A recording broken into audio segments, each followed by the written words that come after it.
Hello everyone, welcome back to the channel. Today I'll be checking out Hitler's last days, finding the Führerbunker. Fuhrerbunker. I just checked out the Battle of Moscow, and I think, in my opinion, that was when Germany really started losing that war. And I think it's this would be a good video to as a follow-up to see how his last days were and when things started falling apart for Germany. This should be a nice video. Please consider hitting the like button if you enjoyed this reaction. I really appreciate it. Let's get right into it. In 1945, most of the Nazi leadership found themselves cut off and surrounded by massive Soviet forces in Berlin. Wow. Amongst them were Adolf Hitler and his soon-to-be wife, Eva Braun. Neither would escape. But what really happened in those final hours, and where did the drama unfold? In this short video, we'll use all the latest available technology and mapping techniques to pinpoint to the very meter where Hitler's bunker lay and what passed there in the final days of his life. Wow, this should be very, very interesting. First off, we need to head to Berlin and the Central, or Z Zone, as it was known to the city's defenders. This is the area in which a mixture of die-hard Nazis and reluctant old men and young boys found themselves fighting for their lives once the noose had closed around the capital. Included in this central area were the famous Reichstag, Reichschancellery, Goering's Air Ministry, and of course the Führerbunker itself. For students of this period, it's generally understood that the Führerbunker was located under this rather nondescript car park and that Hitler committed suicide and his body was burned in this vicinity. But where exactly did that happen? The first key piece of evidence in finding the exact location of the Führerbunker comes from wartime schematics, created for the building of the bunker in 1944. It shows a two-level complex, the upper part named the Fuhrerbunker and the lower part, the Führerbunker. With dozens of rooms protected by meters of reinforced concrete and state-of-the-art gas protection, it was a formidable structure. Now, we know from records that the Fuhrerbunker pre-existed the Führerbunker and was used as an air raid shelter until 1943. It was located directly beneath the old Reichschancellery in the heart of Berlin's government quarter and made up around 16 small cell-like rooms which included storage for luggage, provisions, a generator, toilets, a canteen and several small accommodation rooms which would be taken over by the Goebbels family in late April. The Führerbunker itself came as a later addition, completed in 1944, 2 meters deeper and linked to the Fuhrerbunker by a single passageway. One of the most junior personnel in the bunker at that time was radio operator Rokus Misch. He described his first impression of the Führerbunker in detail. Down the last couple of steps and finally we were in the deep bunker. Hitler's bunker suite. Construction work had begun far too late and it was not ready, having not dried out. Because of the remaining damp on the wall, it smelled stale. I looked around and screwed up my eyes, getting accustomed only slowly to the harsh light of the naked lamp bolts. How minute everything was, how sad, unready, unworthy. The Reichspost technician explained the division of the rooms to me. They were no more than cells. The corridor was only 50 meters long and divided into two halves by a concrete bulkhead and a door. On the left was firefighting equipment, and on the other wall a long narrow table with chairs. Right at the end was another bulkhead, behind which was an emergency access into the Reichskanzlei garden. In the first room, on the right of the corridor, technician Herschel worked at his machinery. In the living room, a sofa and 3 chairs were squashed together. The big furniture pieces made the room look cramped. From here, one turned right into Hitler's bedroom, with the bed in the far corner. On the other side, one crossed a small floor into a red room with toilet and shower. Then reached Eva's room. Here, tortoiseshell lamps hung from the ceiling. From the central corridor, the second door led into the map room, which, in the final weeks, military situation conferences were held, despite its tightness. After my first tour of the bunker, I was greatly relieved to step out into the garden through the emergency exit. I began to sense what it meant to have to endure this over a long period of time, and also realized that for me, such a time was dawning. Wow. As we heard, the whole complex was pretty uninspiring. Perpetually damp concrete walls, sparse furnishing, tightly enclosed rooms, no natural light, and the constant hum of generators and pumps made life highly unpleasant for those in the bunker, including Hitler, who by mid-April would descend and, with the exception of a few short trips to the surface, would remain underground for the rest of his life. So how do we find out exactly where this bunker was with real accuracy? The first step lies in wartime aerial photographs taken by the Allies during flights over Berlin in March 1945. This photograph of the central government district highlights many key buildings: the Air Ministry, the old and new Reichschancellery, the Brandenburg Gate, the Spree River and the Reichstag. These we can use as a sort of signpost to accurately identify the spot. One of the problems in finding the Führerbunker in post-war Berlin is that the city was so badly damaged in 1945 that many buildings were pulled down and much of the road layout changed when the city was rebuilt. That makes sense. Some of those major markers still exist and we know haven't moved. So let's take modern Berlin and compare it to the 1945 aerial to recreate Hitler's government quarter as it looked at the time. This isn't that simple either. We need to know that the original photograph perspective is correct. Satellite images are generally fine. They're taken from a height of around 450 kilometers, so we know the imagery is straight down. But wartime aerial photos taken at a much lower level are often slightly oblique. An error of just a fraction of a degree can throw out an actual positioning by hundreds of meters at the least. So we need to triangulate. That is to say, highlight key positions in Berlin on all corners of this map and compare them to the modern imagery. So let's try it. These are great markers. The bridge over the River Spree to the north of the Reichstag, which still exists in the same spot as in 1945. This corner of the Reichstag building, which again we know hasn't changed. Here a distinctly shaped building on the same road which leads to the old Reichschancellery. And we can see that each of these locations matches with the 1945 image with a good degree of accuracy, and that further to the south, the edge of the famous Potsdamer Platz also fits as it should, telling us that the wartime image perspective is accurate and therefore our overlay is correct too. Okay. Wow. So we know that works. Let's zoom in. Man, I don't know, like, sometimes when I watch videos like this, I feel so unskilled. Like, I don't know how people get footages of all this stuff. All these satellite images, and that means he also got satellite images of old Berlin. Like, how? I don't know this. Guys, if there's any way you guys can help me down in the comments, I'd really appreciate. But this is really incredible. Shout out to the creator of this video. If you have not watched the video, go and watch it before you come and watch mine. But wow, this is incredible, man. Wow. To the government headquarters district.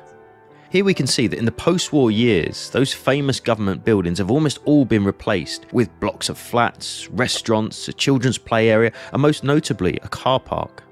This, we know, is broadly the area where the Reichschancellery was to be found in 1945.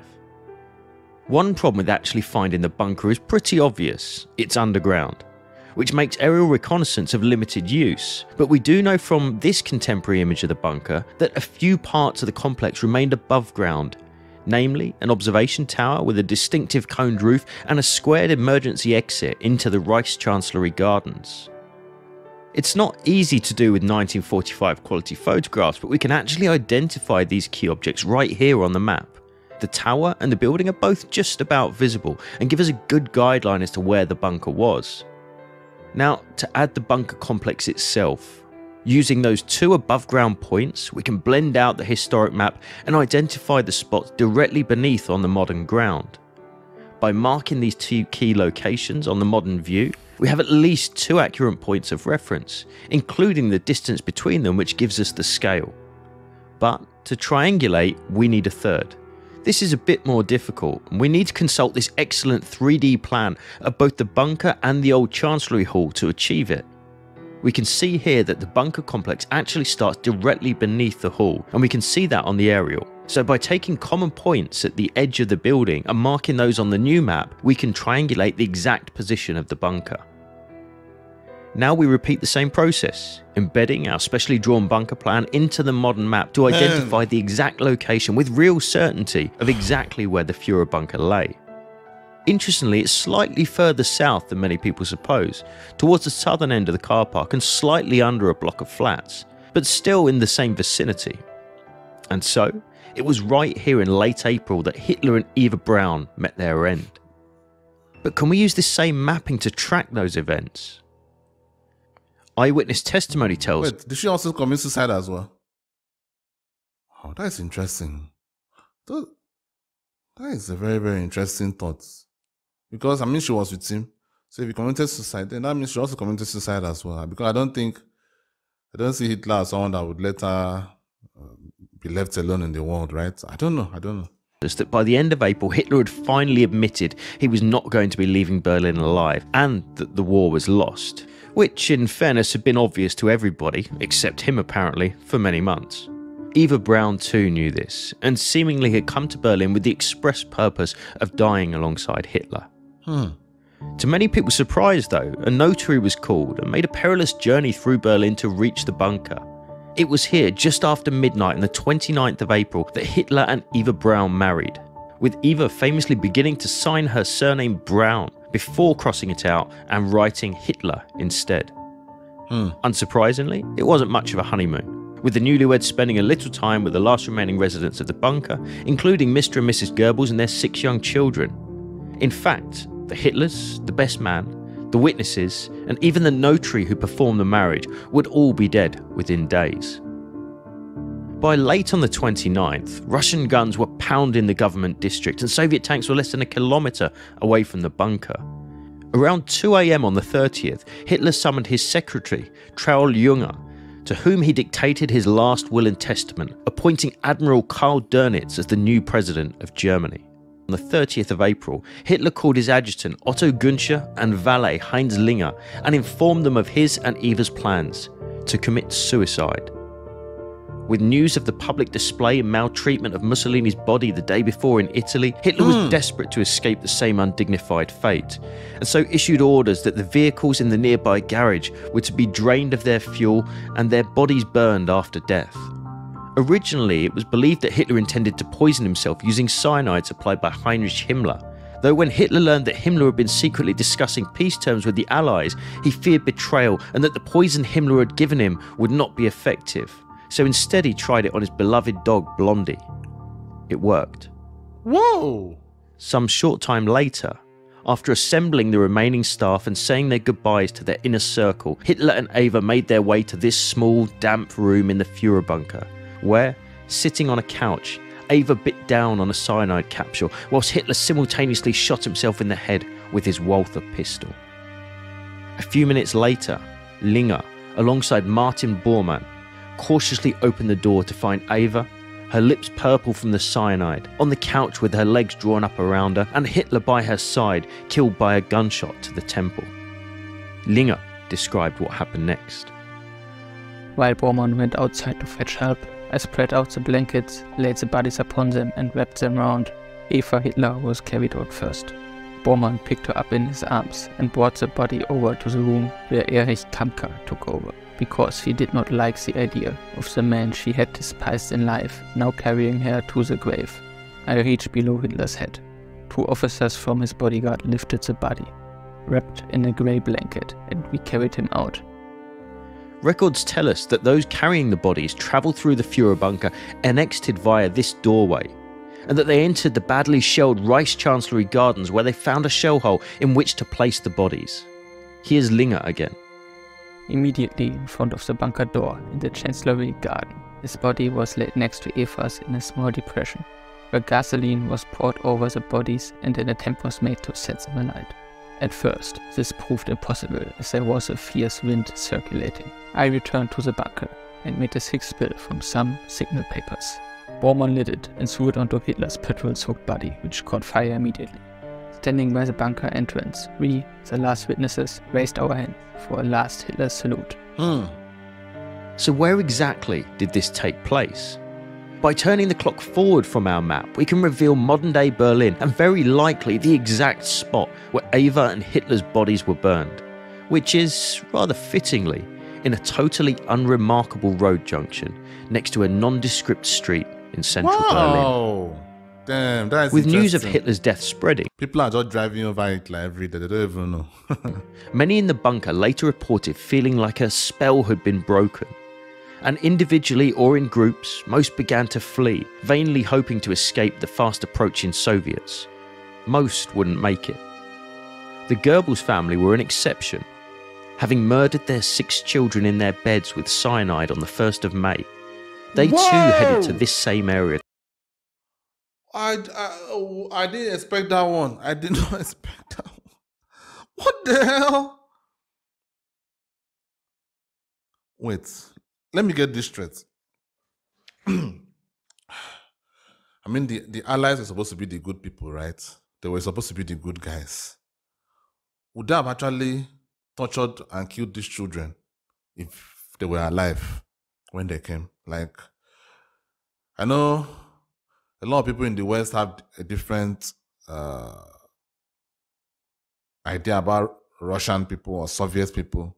So I know some people in the US, or let me say the UK, could probably say that, yeah, the Soviets would have probably done that. But I don't know.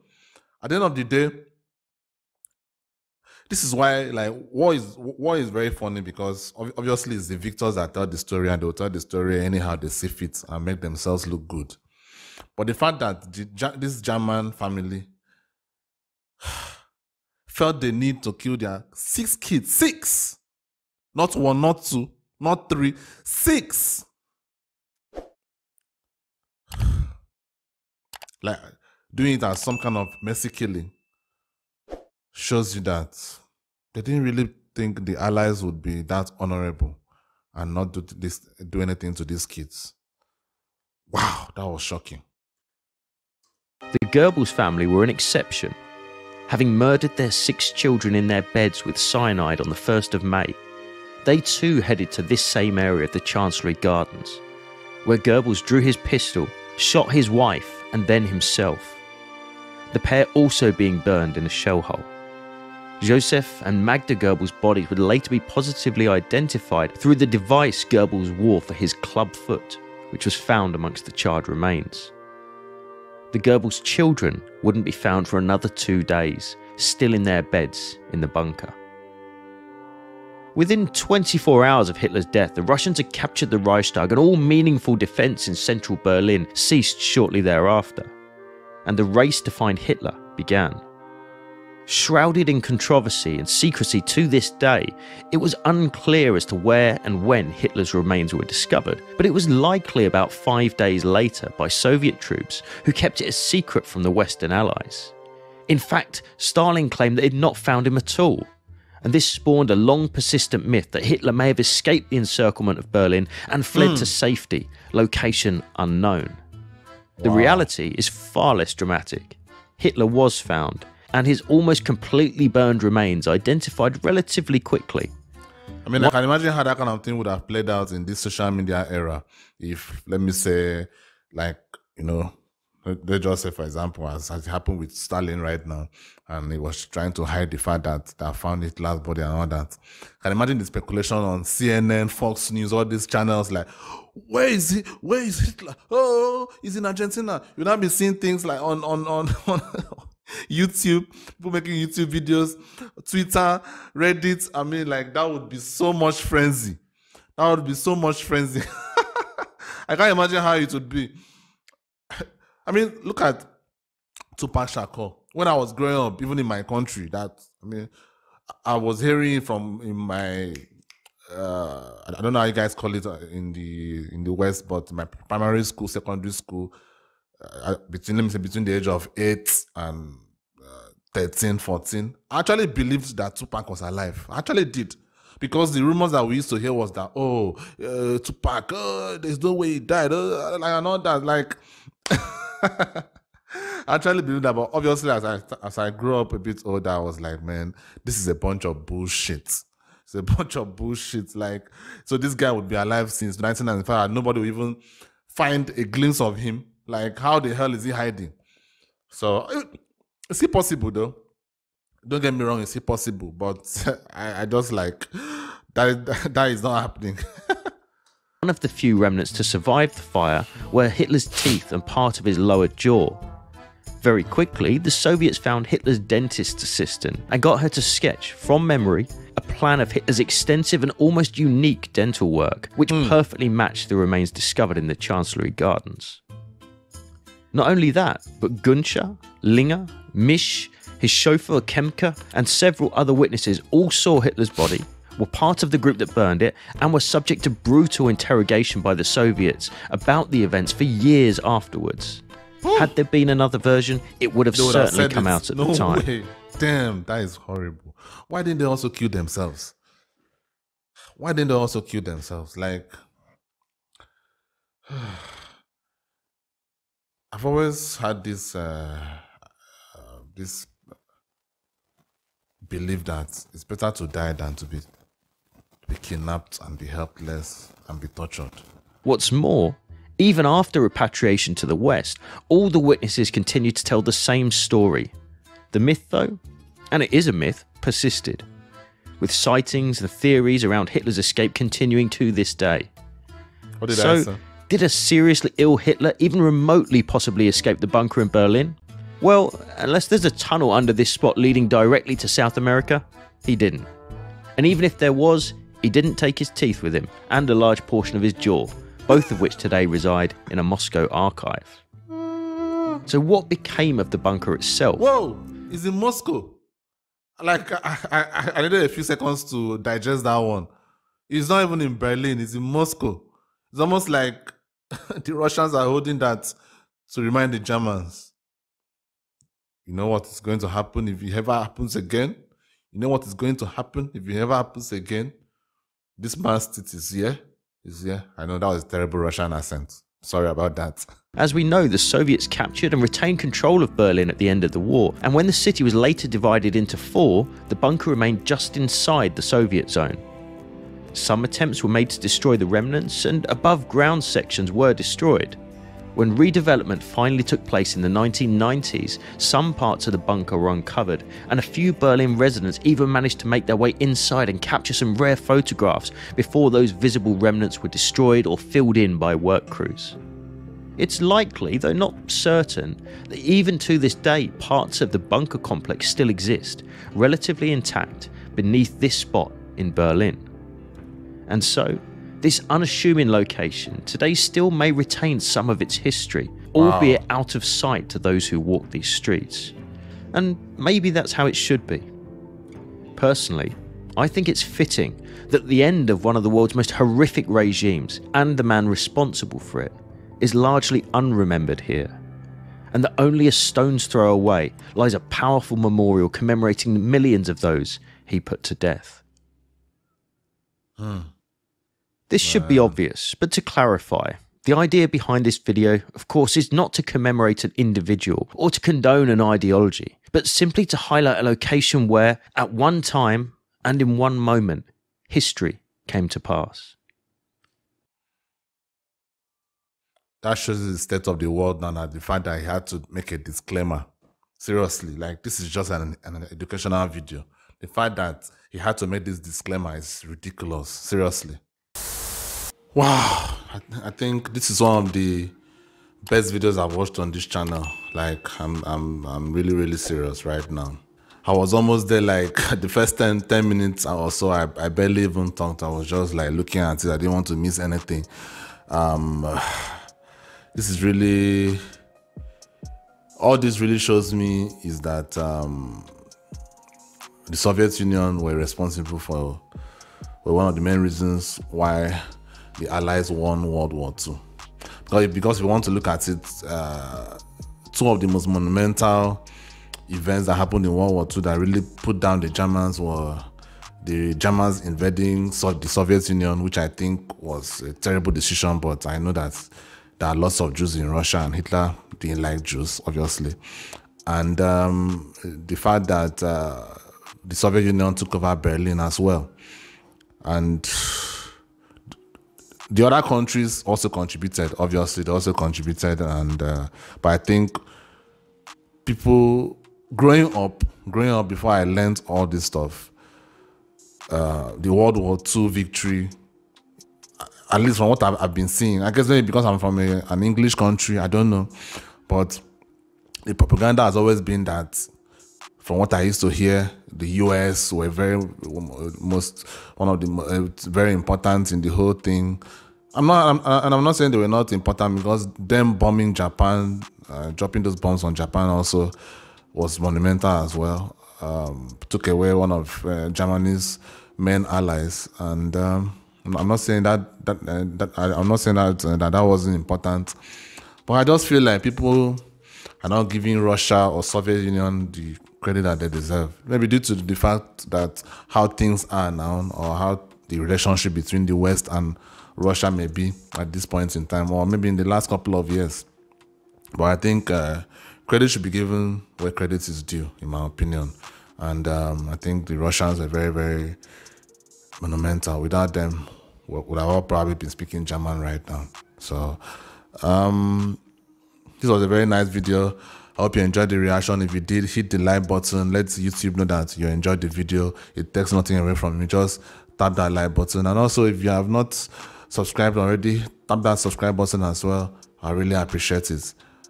I'll see you on the next one.